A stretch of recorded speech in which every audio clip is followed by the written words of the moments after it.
All right, we are live. I'm doing this as a live stream in case anybody wants to show up and share their feelings as well. I know a lot of people are mourning tonight. A lot of people are very upset, not only because we were unfortunately witnesses to Brandon Moreno being robbed, possibly trying to set up a fourth fight in Mexico, but let's not make any allegations. And Francis Ngannou, I know a lot of people, and I don't really think he did anything wrong. I say it all the time. I think some things are lost in translation.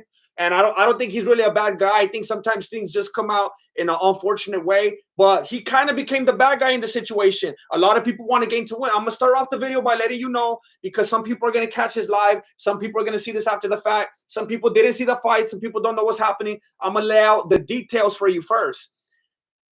Francis Ngannou won. The underdog.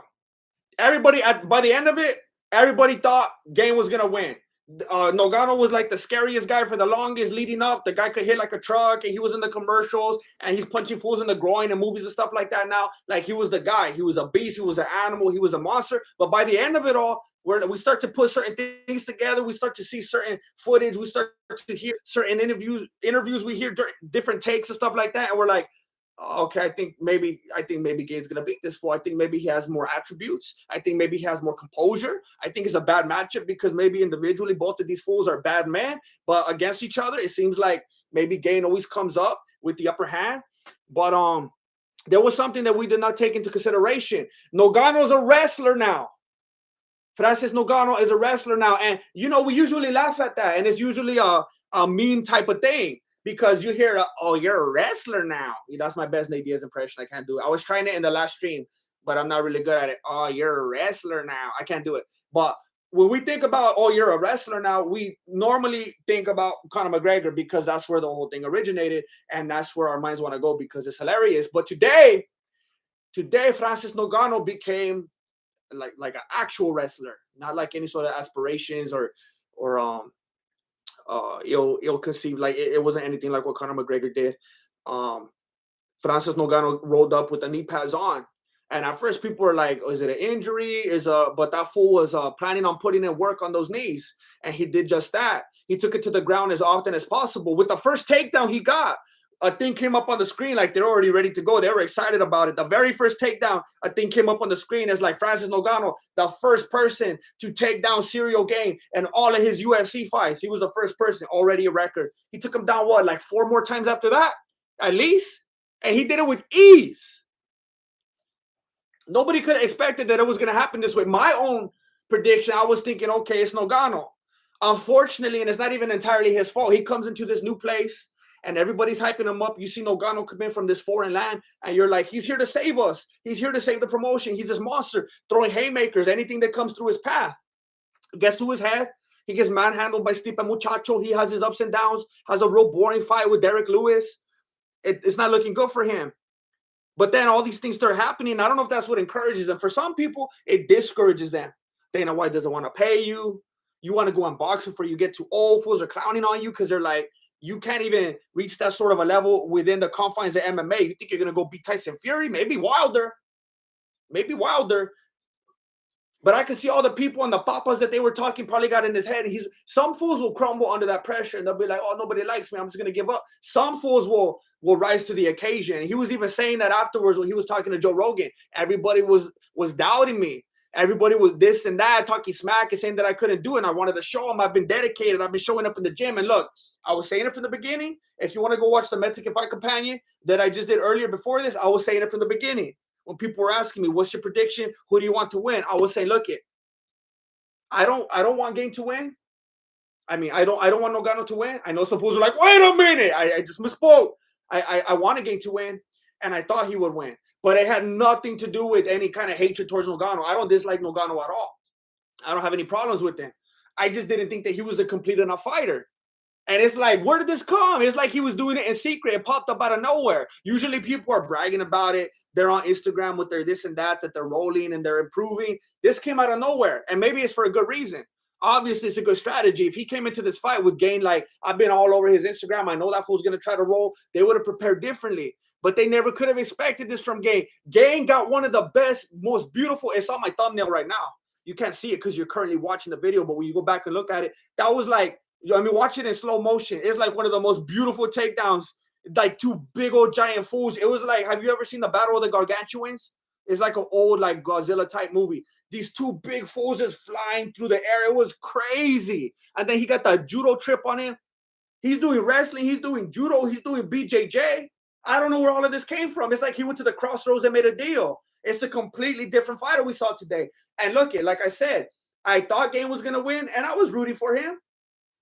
I always kind of want to go. I want to see the new blood. I want to see the new era. I think Ngannou's wanting to leave anyway. He wants to box. So in my head, I'm like, all right, let's get the new guy in there. Let's see how he does. I think he'll be an exciting, striking kind of fighter. Big old full, but fights like Stephen Thompson. I think that'd be exciting to see instead of just haymakers all the time. But then Ngannou showed up, and he showed up in a way that I didn't expect. Rodrigo Rea, he smokes Jones. I agree. So I just want to say this. I want to put this out there. Ngannou came into the fight. And I know I'm not the only one. Everyone was thinking he's gonna come in throwing haymakers, and that Gane was gonna be throwing straight, and he was gonna be sticking and moving. That he was gonna duck the haymakers, he's gonna throw straight, he's gonna keep sticking and moving. Well, Ngannou looked pretty tired, and it looked promising. It looked like that might end up happening. It looked like Gane was frustrating him. He was frustrating him the whole time. He was throwing leg kicks. He was touching him on the face. But here's the weird thing, and somebody mentioned it in my chat. Somebody mentioned it in the chat during the Mexican Fight Companion right now. Oh, snap. I forgot to send my lady a text message. I just told her right now, Marilena. Okay.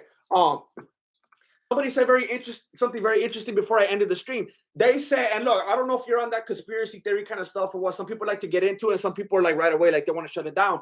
But the whole fight, I kept telling the people, why does Gane keep throwing those weird looking leg kicks? He was throwing like half-hearted, like not even half, like a quarter-hearted. They were like some of the weakest leg kicks you ever seen in your life. And I was like, it's just literally, like, is he literally blatantly just trying to be the most obvious point fighter ever and not try to put, like, I don't know, is that like a flex or something? Is it possibly like a flex? Like, I'm gonna kick you and I'm gonna win by points and war of attrition and stick and move kind of fight, and I'm not even gonna hurt you. I'm gonna beat you without even hurting you. I don't know what it could have been, because he threw so many leg kicks and landed them, but they were so soft. And then when he was throwing the hands, it was like, where's the heart? There's nothing behind them. I couldn't understand it. Now, I thought that game was going to win because he was going to be doing that stick and move. That's why I thought he was going to win. But he was sticking and moving with absolutely nothing behind it, with no intention behind it. Colby Covington, he frustrates us because he'll fight Usman and he'll be doing that war of attrition. He'll be sticking and moving. And he's not like a knockout puncher, but he throws with intent. And he's trying his little heart out, even though he doesn't really make it. But Ciryl Gane is like, what are you doing? Is it like when what's that fool? When Justin Gaethje was sad because he didn't want to hurt Cowboy? That's how it's fitting. Like, is Gane still sad over this broken friendship? Is he still hoping that they could come back together? And was he going soft, hoping that Ngannou would text him back? Well, I don't understand. I can't make sense of it. That's why I'm going to these weird conclusions. He works himself all the way up. He's unbeatable, seamless, effortless kind of style. Looking all nice and clean, jumping in and out. Never saw a heavyweight move like that before. He gets there, blows it. He shows up acting like a completely different person. It didn't make any sense. But having said that, for one reason or another, even though he wasn't landing them with a whole lot of heart and a whole lot of intent, just the simple fact that he was moving so much, that was getting Ngannou tired. That was enough to get Ngannou tired. Now, imagine if you would have actually threw stuff with some intent. The fight would have been over. But the simple fact that Gane moves so much, that alone got Ngannou tired. Okay. So then Ngannou got tired, and then he started being a wrestler. What I can't make sense of is if Ngannou's wrestling has improved so much, his wrestling, his judo apparently, his BJJ, why didn't he start using it sooner? That's what I can't figure out. Unless he's so confident in his hands. He's like, of course I'm gonna try this first. I'm gonna lean on this first. And I'm gonna be honest right now. James 76, GM, you slept on Francis, and once again he proved he's everyone's daddy. Gane wasn't landing because he caught an uppercut and peed a little. Hey, James 76, I was. And I actually liked the way that Ngannou said that. He said people were sleeping on me, and I was like, you know what? Look at I know that there's going to be some new people in here, all right? CJ, Francis Ngannou, build your own heaven. I'm a fan. What? Did he say that? Thank you, CJ. I know there's going to be some new people in here just to see the recap of what happened and stuff, people that aren't familiar with the channel. So, I want to say that, I want to remind you of like the same thing I did with Usman when I doubted him before. I want to say, yeah, I doubted Ngannou, and people, there's a main reason that people come to this channel. And if you're new here, you're not gonna know it until I tell you. I mean, you learn it a while just by watching videos, but you know, you got MFS fighting, MMFSBC, or I don't know what it is. I never could remember that long title. And you got Chale Sane, and you got Ariel Hawani, and you got MMA Flunky and Bloody Elbows and stuff like that. But they're all saying the same thing. It's all the same narrative. They all got the same people in their pockets. People come here for, say it with me, the truth. People come here for the truth. We refer to ourselves as the MMA Truther. So look it, I'm gonna put some respect on Ngannou's name. I was wrong. He became a complete fighter in hiding. He hid it from us. That fool's a ninja. And I'm putting respect on his name right now. Same thing I had to do with Usman. Period. A for Chael is live right now. He's saying Moreno got robbed. Chael is an MMA Truther. And he's mad at main event saying that they were both bad. Look, I'm going to get to that. I know this video is about Ngannou. I want to get to that. Thank you for bringing that up, Period. Okay, listen. What I thought was interesting is that if Ngannou's wrestling and ground game has improved so much, why do you take so long to use it? I guess obviously because even though he got better, he still has more faith in his striking. Okay, fine. In addition to that, and it's unfortunate to say, but it's true. If you're gonna be honest, it's true. For the longest time, people kind of look at Ngannou like he's not that intelligent. You know, he's like Bam Bam. You know, he's a big fool that could pick up stuff and sock fools, but he's probably not the most intelligent fighter. Well, maybe if he's also raised the attribute points and that level as well, maybe he knew that it was in his best interest to let Gane get tired. The whole fight, we were like, Gane's getting him tired because that's the kind of fighter Gane is. He's smart. He's got that court vision. Gane's getting him tired. Gane's getting him tired. We see Ngannou breathing heavy. We see his mouth open. Gane's getting him tired. Maybe Ngannou was getting him tired. We never considered that it was the other way around. That fool did a complete 180 on us. He's on the ground. That fool smart all of a sudden. Revant Moses, well, you can't win fights by lying down on opponent. I think you're saying that Ngannou shouldn't have won because he just laid down. I think that's what you're saying. I'm not sure. The only thing that I can make sense of is what I think happened is that is the simple fact of the takedowns. If you're saying what I think you're saying, they're like, why did he get it? He just laid on it. I think it was just the takedowns, period. I think that's the same reason why if I'm going to justify it at all, because do I think it was a robbery? Of course it was a robbery against Moreno. But if I'm going to even think, well, maybe this is why they did it, probably because the times he got dropped. Which, like I was saying before, I'm not going to go too deep into this right now. But there's a lot of other fights we could look up. Championship fights too, where some fools, like Metal, for example, were some fools, and there's plenty of other examples where they land the more devastating hits. And they get fools to back up and wobble and sit down, and they scare them. And obviously, they were the most significant ones. But because that fool simply landed more leg kicks or simply more strikes, whatever, that fool won. Okay, fine. I don't like it, but be consistent. Okay, so now we're in this fight. Moreno did better. He was more aggressive. He landed more points, but Figueiredo got the knockdowns. Wait, but now Figueiredo wins? How come it didn't matter who got the more knockdowns before, the more significant strikes before? I thought all it was making contact. I thought all it was making points. Why did it switch now? So if it was always the same thing, it would be fine. We just have to suck it up when our guy loses, you know? But they switch it all the time. They mix it up on us. And I think that's what happened with Ngannou. They gave it to him, I think, because of the takedowns. I think if the judges are going to try to justify the robbery at any way from any angle, it's going to be because of times he got put down. Bon phone, Dana White wouldn't put bout on Ngannou. That's what I was asking in the Mexican Fight Companion. I was asking, has anybody seen? Where's Dana White? Why isn't he putting it on him? Are they beefing that hard that he straight up refused to put it on him? Is that why? Or was Dana White like back in the bathroom or something real quick?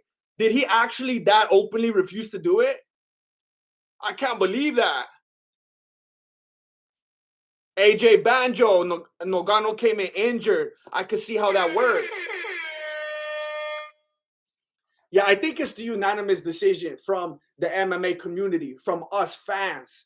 I think it's the unanimous decision. I'm going to move on. I'm going to move on to Moreno real quick just for a moment because, look, I just want to put respect on Ngannou's name. It looked the entire fight, it looked like we got fooled. We got bamboozled. It looked the entire fight like Gane was getting him tired, like he was keeping his composure, like he was being technical, like he was keeping the distance. Ngannou was wobbly. He was breathing heavy. His mouth was open. He looked frustrated. Ngannou fooled us. He fooled Gane and he fooled us because then he flipped it around and he thought that fool's tired enough now. And he's waiting for me to come out swinging at the last second with those knockout punches because I'm Francis Ngannou. That's what people think I do. But all of a sudden, he's a complete fighter. He's a wrestler. And he did the takedowns, and the takedowns themselves look beautiful. But then he knew how to get in and out of stuff on the ground too. Gane was trying to put in Kimuras here and there. He's trying to get a headlock here and there. Ngannou was sleeping out of all of it. And he's putting in his own stuff. He's putting in underhooks and stuff like that. He knows what he's doing. I wanted Gane to win. I thought he would win. Ngannou, you deserve it. You earned it. You fooled us. You kept your composure. You played us, Ngannou. You played us. You acted like you didn't know what you were doing, and you acted like you didn't know that you were tired. And you went the distance on all of us, homie. Congratulations, Ngannou. You deserve it. And now I can't wait to see. I can't wait to see how it goes forward with Dana White. I can't wait to see how the negotiations go now with all this weight now in Ngannou's favor. It's going to be interesting. It's going to be a lot of fun news and a lot of fun videos. Tony Tiger 3003. Does Moreno get the rubber match in Mexico after the robbery? That loss was more frustrating than Khabib retiring before he fought the next generation. Tony Tiger 3003. Thank you for bringing it up. This is a beautiful time for transition. I think that this trilogy is the most insulting, most disgusting trilogy in all of UFC history. And I said it during the stream. I'm going to say it again. This trilogy is just about as bad as the Godfather trilogy, that part 3. We didn't need to see this one even more so. It was pathetic. It was uncalled for. And it's insulting to the fighter, the brilliant fighter that is Brandon Moreno. And not only was it the most unnecessary, ridiculous trilogy in all of UFC history, it was of course, it had to be the fastest too. In addition to that, it was the fastest one. Of course. He gave it to him right away. He gave it to Figueiredo right away. That Dana White power play, obviously coming through. The little bobblehead looking fool.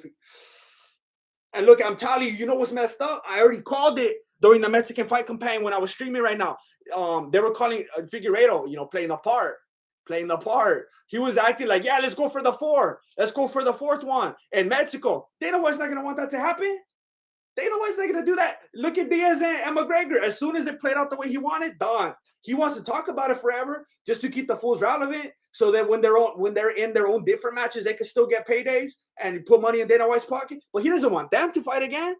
Because that's gonna make a fool out of Conor. It's gonna put him in his place permanently, and he wants to still be able to use that fool as a pawn so that he could keep making money against other gatekeepers.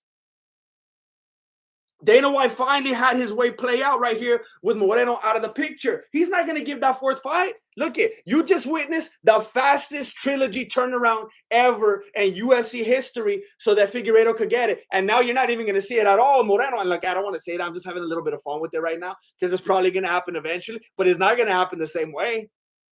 It's not going to happen as fast, and it's not going to happen back-to-back. I'm going to be surprised if Dana White doesn't give Pantoja or someone like that to Figueiredo with the quickness just to keep building him up and acting like he's still knocking fools down, chopping fools down. Rodrigo Real, Fury Wilder vibes. Figueiredo lost every fight. That's what I'm telling you. That's what I'm telling you. Hey, if Figueiredo won this fight, then so did Amanda Nunes against Valentina. That's what I'm saying. That's what I'm saying. Hey, if Figueiredo won this fight, then Ciryl Gane won the fight too, all right? We're going to go off those parameters. If Figueiredo won, then so does Ciryl Gane. Look it, and I'm a truther right here. I'm giving you the truth. I'm giving you the unfiltered, undisputed truth. I wasn't going for Ngannou, but I'm humbly coming to you now saying I put in respect on his name. He put the work in, and that it's well deserved. Congratulations to him. But Figueiredo, that was a robbery. That was a disgusting robbery, and I was saying it in the last stream. If this wasn't my livelihood and I didn't have to continue watching UFC, I wouldn't even watch it again. It's disgusting. It made my stomach hurt to see that happen. I feel bad for Moreno. That fool's gonna be at home just, man, I could just see him right now putting his Lego set together crying.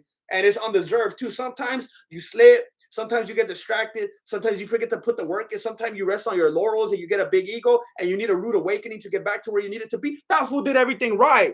He got robbed. He doesn't deserve this. He doesn't deserve this. But I don't want this to run on too long. That's my recap. Ngannou, congratulations. You're a wrestler now, homie. You're a complete fighter. And I wish the most luck to you in your negotiations with Dana White and that you get everything that you want. You earned it, fool. You earned it. Congratulations, Figueiredo. You're a dirty punk, Vato. You're a cheater. I guess it's not your fault because all you could do is fight and they gave it to you. But I'm mad at you, fool. Don't hold your breath. I don't think we're going to see that fourth fight anytime soon. Anytime soon. I think we're going to see Dana White versus Tito Ortiz before we see that fourth match. That's my breakdown. I got to go have my dinner now all of a sudden, like 7 hours later after the event. And if you saw me during the live stream, you're like, fool, you already ate. That was like my appetizer. I'm still hungry. Thank you for spending some time with me here tonight. My name is Jesse. I'm the founder and grandmaster of MMA Mexican Martial Arts. If you want weekly MMA content, please subscribe to this channel, like the video. Thank you for stopping by. Stay tuned for my video that's going to be coming out later this week. Appreciate it. Good looking out. Late.